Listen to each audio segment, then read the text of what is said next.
Hey guys, I was kind of messing around with some stuff on POB because I've heard some people talking about war cries and the potential for support builds, but I haven't actually seen anything on the community about it. So I figured this would probably be an interesting topic to some people who maybe are interested in group play, but don't quite know where group play is going as far as support builds. And this, I think, is the future of support builds. The amount of defense that you can provide by war cries now and some of the changes to endurance charges makes a war cry support almost as good defensively for a party as a mana guardian. Mana guardians can almost quadruple the EHP of a party, um, but at least double. This, I think, can get about double or triple EHP on a party. It's just that good. Um, So this is a pretty passive point thirsty build. It's capped out on passives. I don't usually like to do that, but it just kind of is what it is. There are some negotiable points here, like this wheel is kind of whatever. Just Warcry speed. It's nothing too crazy. You'll notice if you unallocate this, you go from a 0.37 second use time into about 0.6 seconds, which makes it a little bit more annoying to play, but it's nothing crazy. Um, so this uses champion, and the biggest change to champion for party play happened, which is unstoppable hero. Being able to share being able to share the fortify stacks is pretty crazy. Now I don't know what the range on this is. You don't know what kind of nearby it is until we can get into the patch and test it around. But basically, these two nodes here become 15% less hit damage taken for the entire party, depending on the range. Usually, when you really need party defenses, it's when there's some kind of crazy enemy or just a lot of enemies on the screen, and people tend to stack up for that type of stuff anyway. So this should have pretty good uptime, and it should be up when people need it. But again, we don't know the range. The rest of Champion is pretty straightforward. It's mostly just taunting and causing things to take increased damage from taunts. Worthy Foe is an okay node. There's nothing else really to grab on Champion, but it's still pretty good. Taunting is probably one of the strongest forms of defense for parties because not many people are, or not many enemies are going to be targeting other members of the party. They're just going to be targeting you if they're taunted, and they also deal less damage to anything else besides you.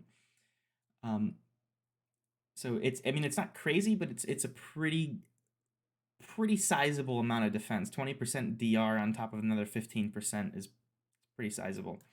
But that's just scratching the surface. The really crazy thing is scaling all the Warcry buff effect.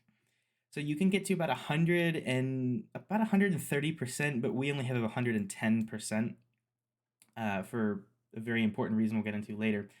But most of it comes down to what the Warcries can provide themselves, and Enduring Cry is probably one of the strongest Warcries in the game now for parties. So you absolutely have to have the Red Blade Banner Shield to play this because it basically just makes power not an issue for Warcry. So you can just use them whenever you want and have maximum effect. That and the cooldown recovery is kind of nice, but it's kind of also whatever. Enduring Cry provides up to you with the Warcry buff effect 21% health per second. Now, in parties, this gets doubled by the Warcrybot, so this can provide 42% health per second. Most people in the party are either low life or CI and can reach 10k energy shield with a Mana Guardian, which means this is close to 4,000% or 4,000 energy shield per second. For life-based characters, usually like the Caller or in this case the Warcrybot, this is like 2,000. I actually didn't update there, but it's right here. It would be about 40% of 6,000, which is about 2,000. And then we have a couple of other war cries here. Infernal Cry will brick other party comp for magic finding parties because it provides fire damage to the party, which for minion builds anyway, for the minion carry builds is something you can't do. But if you're just duoing with like a Bomba carry, this is definitely a pretty strong node. It will provide about 50% of physical as extra fire, which depending on how much scaling you have on that build, can be anywhere from 10 to even like 40% more DPS. Just depends on the scaling of your build. But then there's Ancestral Cry. This is basically a Purity of Elements aura. In our case, it provides about about 60% elemental resistance and 6 maximum elemental resistance. If we disable this, the resistance goes way down on the side there. Now we already have 90 from the Warcrybot. I have just the Warcrybot as the support in here, but this provides an extra layer of cushion on minus max maps if your team is going to be running those maps. So definitely something that is usable. After that, there's Rallying Cry. For attack builds that use weapon damage, so like 90% of attack builds, this is a pretty sizable buff. It's about 30% more weapon damage, which tends to be 30% more DPS for those builds. It's not quite that much in some cases, but for a Bomba carry, this should be at least 20% more DPS. It's absolutely huge, and you should definitely be using this. And then there's Seismic Cry. This is kind of what seals the deal for Warcries, in my opinion, for making a support. The stun threshold might be nice, but it's kind of whatever compared to the amount of armor you can get from this. This can provide upwards of 50% more armor to the entire party. It is absolutely ridiculous. It's basically half of the Determination aura. You get a lot of flat armor in the party from Determination and from the Mana Guardian, and then more armor from Flasks and Seismic Cry and Determination. So this is definitely something that is just crazy in my opinion. Reservation here I'm not super solid on. You could run a backup Determination or a Malevolence is something that I thought of because of the skill effect duration. Not many people in the party really run Malevolence. And then there's Tempest Shield, which I still think Tempest Shield could be replaced with something else. But it does provide a lot of spell block. So unless you can get spell block elsewhere, Tempest Shield might be what you run. And then we have Intimidating Cry, and this is just movement speed. It's nice for your carry and your crawler because they tend to have reduced movement speed or less ability to scale movement speed. So getting them to move a little bit more in the map is nice, but not something crazy. So that's all the war cries, and then we've talked about the ascendancy. The real final meat in this is Ambu's Charge. So if you don't know, Endurance Charges got a massive buff in the patch notes. In addition to providing 4% physical damage reduction, they also provide 4% less elemental damage taken. This is a crazy change. And Ambu's Charge kind of becomes I think honestly a must-have in parties now. And it's because you can share a bunch of maximum endurance charges with the entire party. And I've tested this in game. The radius is about screen wide. It just doesn't cover the corners of your screen, but it covers most of it. So if anybody is relatively close to you, you'll be sharing all the charges that you have with them, as well as being able to use Enduring Cry to generate charges for them. So this build just gives endurance charges, and it's crazy. Because you can then scale some really cheap ways of getting endurance charges. So you have 2 Calm Sign, which is like 1 or 2 C rings, and then Death's Door. This is, I mean, it's pretty cheap. I don't know the precise cost of it, but it's pretty cheap, and it's got okay stats on it, move speed and res, whatever. And then you can get endurance charges from Tree, and you can pretty easily get 9 maximum endurance charges.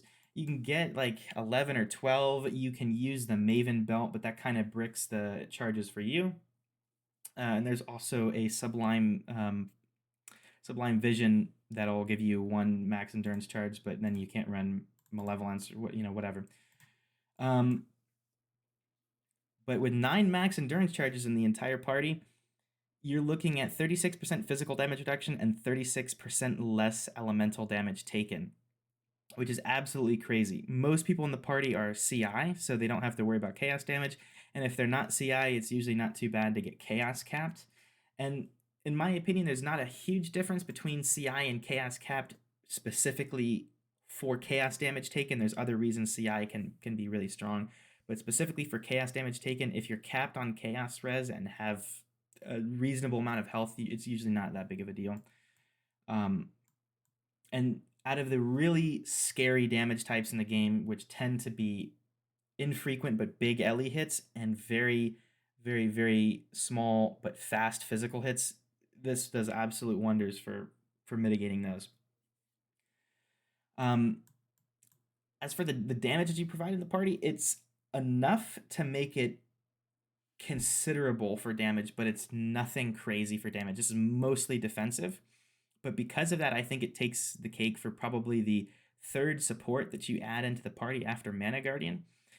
It's probably better than Cursebot, and debatably better than Miner. It just depends on what parties are going to need more of this patch, whether it's damage or defense. If it's damage you need, you want a Miner support, and if it's defense you need, it's going to be this build. But because we're taunting a bunch of enemies, you need to be able to take some hits. And the easiest way to do that in this build is to scale some block. Block is really strong if you are not building glancing blows. And that is because when you're taking big hits, or when you're taking lots of weaker hits, it's effectively 75% damage reduction. And even if you don't die from taking 1 or 2 big hits, block is still really good because you will block most of them anyway. It's just you have to build tanky enough without block to be able to take 2 or 3 hits that you don't block if you roll the 25% chance to not block 2 or 3 times in a row, which is the 12.5% chance on any set of 2 given hits that you don't block them.